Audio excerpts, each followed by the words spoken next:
Hi hello welcome back our YouTube channel ಹಾಗೆ ಫೇಸ್ಬುಕ್ಕಲ್ಲಿ ನೋಡ್ತಾ ಇದ್ರಿ ಫಾಲೋ ಮಾಡಿ, ಹಾಗೆ ಯೂಟ್ಯೂಬಲ್ಲಿ ನೋಡ್ತಾ ಇದ್ರಿ ದಯವಿಟ್ಟು ಸಬ್ಸ್ಕ್ರೈಬ್ ಮಾಡ್ಕೊಳ್ಳಿ. ಬಿಗ್ ಬಾಸ್ನ ನಿನ್ನೆಯ ಅಪ್ಡೇಟು, ಕಾಕ್ರೋಚ್ ಸುದಿ ಅವರು ಅಸುರಾಧಿಪತಿ ಆದ ನಂತರ ಮೊದಲನೇದಾಗಿ ಯಾರು ಮೇಕಪ್ ಮಾಡ್ಕೊಳ್ಳೋಂಗಿಲ್ಲ ಅಂತ ಹೇಳ್ತಾರೆ. ಆ ವಿಷಯಕ್ಕೋಸ್ಕರ ಅಶ್ವಿನಿ ಗೌಡ ಅವರು ಮತ್ತು ಜಾನ್ವಿ ಇವರಿಬ್ಬರು ತಕರಾರು ನಡೆಯುತ್ತೆ. ಇಲ್ಲೊಂದು ಸ್ವಲ್ಪ ಗಲಾಟೆ ಆಗುತ್ತೆ. ಈ ಅಸುರಾಧಿಪತಿ ಮಾತನ್ನು ಯಾರು ಕೇಳ್ತಾನೆ ಇರಲ್ಲ. ಇಲ್ಲ ಆಲ್ಮೋಸ್ಟ್ ಎಲ್ಲ ಕೇಳ್ತಾ ಇರ್ತಾರೆ ಜೋಡಿಯವರು, ಆದರೆ ಒಂಟಿ ತಂಡದವರು ಯಾರು ಕೇಳ್ತಾ ಇರಲ್ಲ. ಅದರಲ್ಲೂ ಅಶ್ವಿನಿ ಗೌಡ ಮತ್ತು ಜಾನ್ವಿ ಯಾವುದೇ ಮಾತನ್ನು ಕೇಳ್ತಾ ಇರಲ್ಲ. ಅದಕ್ಕೆ ಜಾನ್ವಿ ಅವ್ರನ್ನ ಸ್ವಿಮ್ಮಿಂಗ್ ಪೂಲ್ಗೆ ತಗ್ತಾರೆ. ಅದಾದಮೇಲೆ ಇವರು ಅಶ್ವಿನಿ ಅವರು ಮೇಕಪ್ ಹಾಕ್ಕೊಳ್ಳಲ್ಲ, ಅದು ಮಾಡಲ್ಲ, ನಾನು ಹಂಗೆ ಹಿಂಗೆ ಅಂತ ಅದೊಂದು ಸ್ವಲ್ಪ ಗಲಾಟೆ ನಡೆಯುತ್ತೆ. ನಂತರದಾಗಿ ಬಿಗ್ ಬಾಸು ಕಾಕ್ರೋಚ್ ಸುದ್ದಿ ಅವ್ರನ್ನ ಕರೆದು ಬನ್ನಿ ಅಂತ ಅಂದಾಗ ಅವರು ಒಳಗಡೆ ಹೋಗಿ ಕನ್ಫೆಷನ್ ರೂಮ್ಗೆ, ನೀವು ಅಸುರಾಧಿಪತಿ, ಇದಕ್ಕೆ ಮೇಕಪ್ ಮಾಡ್ಕೊಳ್ಳಿ, ಮತ್ತು ಇಲ್ಲೊಂದು ಬಟ್ಟೆ ಕೊಟ್ಟಿದ್ದೀನಿ, ಇದನ್ನು ಹಾಕ್ಕೊಳ್ಳಿ ನಿಮ್ಮದೇ ಆದಂಥ ಶೈಲಿಯಲ್ಲಿ ಅಂತಂದು. ಅದಾದಮೇಲೆ ನೀವು ಏನು ಬೇಕಾದ್ರೂ ಮಾಡ್ಬೋದು, ಯಾರಿಗೆ ಬೇಕಾದ್ರೂ ಏನು ಬೇಕಾದ್ರೂ ಹೇಳ್ಬೋದು, ಆ ಕೆಲಸನ ಮಾಡಿಸ್ಬೋದು, ಅವ್ರು ಮಾಡಲಿಲ್ಲ ಅಂದರೆ ಶಿಕ್ಷೆನ ಕೊಡ್ಬೋದು ಅಂತಲೂ ಕೂಡ ಹೇಳ್ತಾರೆ. ಅದನ್ನು ಬಂದು ಎಲ್ಲರ ಹತ್ರನೂ ಡಿಸ್ಕಸ್ ಮಾಡ್ತಾರೆ. ಬಟ್ ಡಿಸ್ಕಸ್ ಮಾಡಿದಾದ ನಂತರ ಗಿಲ್ಲಿ ನಟ ಮತ್ತು ಕಾವ್ಯ ಇಲ್ಲೊಂದು ಸ್ವಲ್ಪ ನಾವು ಬಾತ್ರೂಮ್ಲಿದ್ರು ಮಾಡಬೇಕಾ ಅಲ್ಲಿದ್ರು ಮಾಡಬೇಕಾ ಅಂತ ಅಂದಾಗ ಅವ್ರನ್ನ ಮತ್ತೆ ತೊಗೊಂಡೋಗಿ ನೀರಿಗೆ ಹಾಕ್ತಾರೆ. ಇಲ್ಲಿ ನಮ್ಮ ಗಿಲ್ಲಿ ನಟನ ಕೇಳಬೇಕಾಗೇ ಇಲ್ಲ, ಆಲ್ರೆಡಿ ಧೂಳೆ ಬೀಸ್ತಾ ಇದ್ದಾರೆ. ಇಲ್ಲಿ ಗಿಲ್ಲಿ ನಟನ ಪರ್ಫಾರ್ಮೆನ್ಸ್ ಅಂತೂ ಸೂಪರು. ಸುದಿ ಅವರು ಮೇಕಪ್ ಮಾಡ್ಕೋತಾರೆ, ಸುದಿ ಬಾರೋ ಇಲ್ಲಿ ಹಂಗೆ ಹಿಂಗೆ ಅಂದ್ಕೊಂಡು ಅವ್ರು ಕೇಳಿಸ್ದಿರೋ ಥರ ಕೂಗ್ತಾ ಇರ್ತಾರೆ. ಅಕ್ಕಪಕ್ಕ ಇವ್ರು ನಗ್ತಾ ಇರ್ತಾರೆ. ಹಾಗೆ ಡಾಕ್ಟರ್ ಸತೀಶ್ ಹಾಗೂ ಮತ್ತು ಚಂದ್ರಪ್ರಭಾ ಮಲ್ಲಮ್ಮ ಇವರೇನು ಈ ಥರ ಕೂತಿದ್ದಾರೆ, ಇವರೆಲ್ಲ ಸೇರ್ಕೊಂಡೇನು ಈ ಕಮಿಟಿ ಮಾಡ್ತಾಯಿದ್ದಾರೆ, ಇವ್ರೇನು ಟೀ ಅಂಗಡಿ ಇರ್ತಾರೆ ಅಂತ ಅಲ್ಲೊಂದು ಚೂರು ಕಾಮಿಡಿ ಮಾಡ್ತಾರೆ.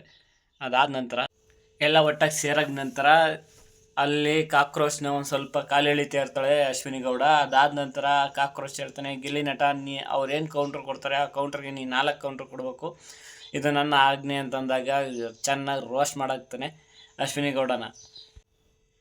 ಮತ್ತು ಕನ್ಫೆಷನ್ ರೂಮ್ಗೆ ಕಾಕ್ರೋಚ್ ಸುದಿ ಅವ್ರನ್ನ ಕರೀತಾರೆ. ಆ ದಿನಸಿ ಐಟಮು ಮತ್ತು ಅದನ್ನು ಯಾರಿಗೆ ಕೊಡಬೇಕು, ಕಾಸ್ಟ್ಲಿದು ಯಾವ್ರಿಗೆ ಕೊಡಬೇಕು ಇಲ್ಲ ನಾರ್ಮಲ್ದು ಯಾವ್ರಿಗೆ ಕೊಡಬೇಕು ಅಂತ ಅಂದಾಗ ಕಾಸ್ಟ್ಲಿದು ಒಂಟಿ ಟೀಮಿಗೆ ಹೋಗಲ್ಲ, ನಾರ್ಮಲಾಗಿರೋದು ಒಂಟಿ ಟೀಮಿಗೆ ಕೊಡ್ತಾರೆ, ಕಾಸ್ಟ್ಲಿ ಇರೋದನ್ನ ಜಂಟಿ ಟೀಮಿಗೆ ಕೊಡ್ತಾರೆ. ಯಾಕಂತಂದರೆ ಜಂಟಿ ಟೀಮ್ನವರು ನಾನು ಹೇಳಿದ ಮಾತನ್ನು ಕೇಳ್ತಾ ಇದ್ದಾರೆ, ಪಾಲಿಸ್ತಾ ಇದ್ದಾರೆ ಅಂತ ಹೇಳ್ಬಿಟ್ಟು ಕೊಡ್ತಾನೆ. ಹಾಗೆ ನೇರವಾಗಿ ನಾಮಿನೇಟ್ ಮಾಡೋದಾದರೆ ಯಾರನ್ನು ಮಾಡ್ತೀರಾ ಅಂತ ಕೇಳಿದಾಗ ಅಶ್ವಿನಿ ಗೌಡನ ನಾಮಿನೇಟ್ ಮಾಡ್ತಾರೆ.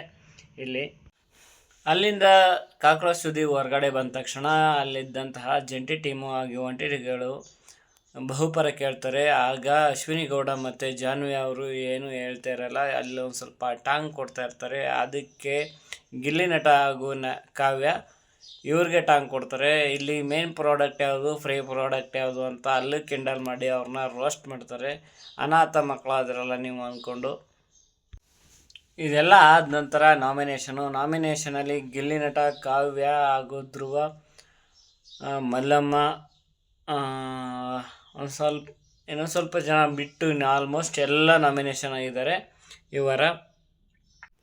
ಒಟ್ಟಿನಲ್ಲಿ ಫೈನಲಾಗಿ ಹೇಳಬೇಕು ಅಂದರೆ ಅಶ್ವಿನಿ ಗೌಡ ಹಾಗೂ ಜಾನ್ವಿನ ಸಿಕ್ಕಾಪಟ್ಟೆ ಗೋಳಿ ಇಕ್ಕೊಂಡು ಸಿಕ್ಕಾಪಟ್ಟೆ ರೋಸ್ಟ್ ಮಾಡಿಕೊಂಡು ಅವತ್ತಿನ ದಿನನ ಎಂಡ್ ಮಾಡಿದ್ದಾರೆ.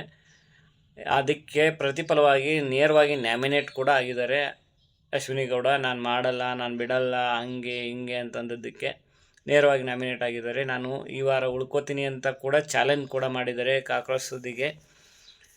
ನೋಡೋಣ ಈ ಮುಂದಿನ ದಿನಗಳಲ್ಲಿ ಯಾವ ಥರ ಆಗುತ್ತೆ ಅಂತ. ಈ ವಿಡಿಯೋ ಏನಾದರೂ ಇಷ್ಟ ಆಗಿದರೆ ಲೈಕ್ ಮಾಡಿ, ಶೇರ್ ಮಾಡಿ, ಕಮೆಂಟ್ ಮಾಡಿ, ತಪ್ಪದೇ ಸಬ್ಸ್ಕ್ರೈಬ್ ಮಾಡಿ.